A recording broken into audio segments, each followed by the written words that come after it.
Hi guys, I'm Miss Master Nicola, and I am the technology coordinator for Mazik, meaning I help adults, staff, and students with technology issues that may pop up, be it resources you're using in class, student passwords, ordering. My job title is ever changing and always interesting.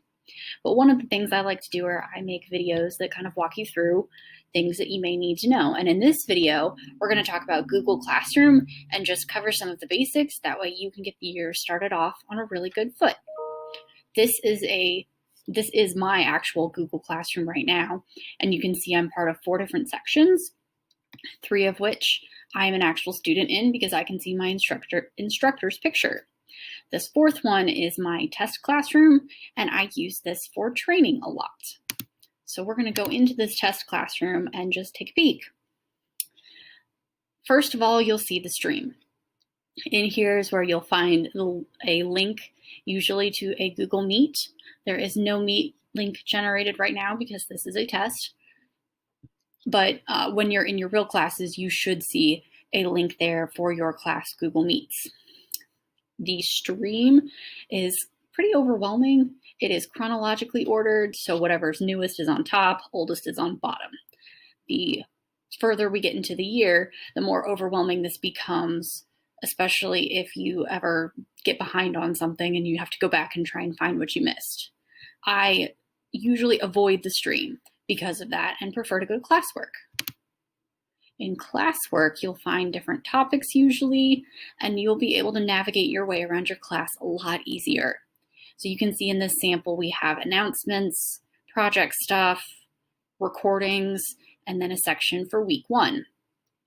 Again, as the year gets further in, more and more stuff will be in here. And it's super important to pay attention to how each teacher sorts their assignments so you don't miss anything. You'll notice there are topics on the left, and this allows you to jump between sections. So if I just wanted to look at project stuff, I could click on project templates. If I just wanted announcements, I could click on announcements.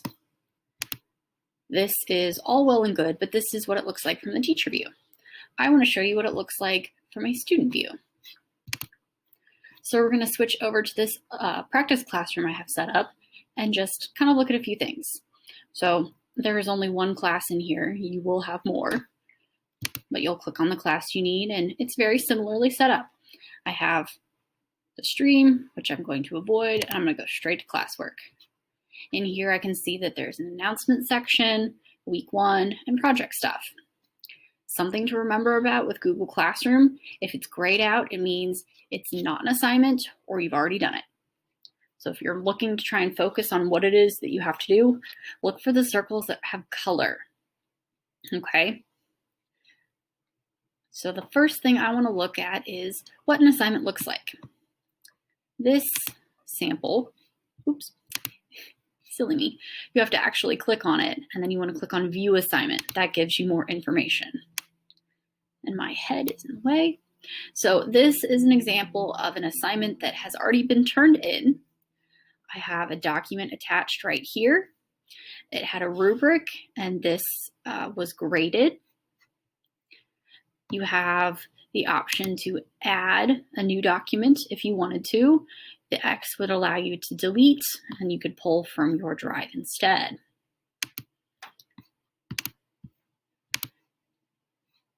This green circle means I haven't done this project yet.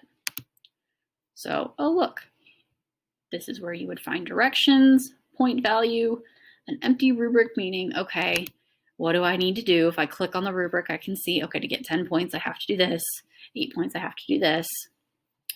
If I wanted to add an assignment, I click Add or Create and go to my Google Drive. It's usually where my stuff will be.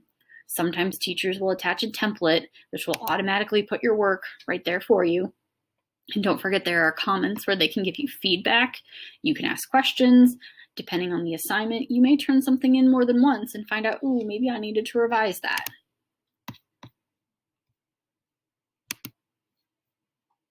Notice I'm clicking back on practice class to kind of start me back over, and then clicking back into Classwork. Okay.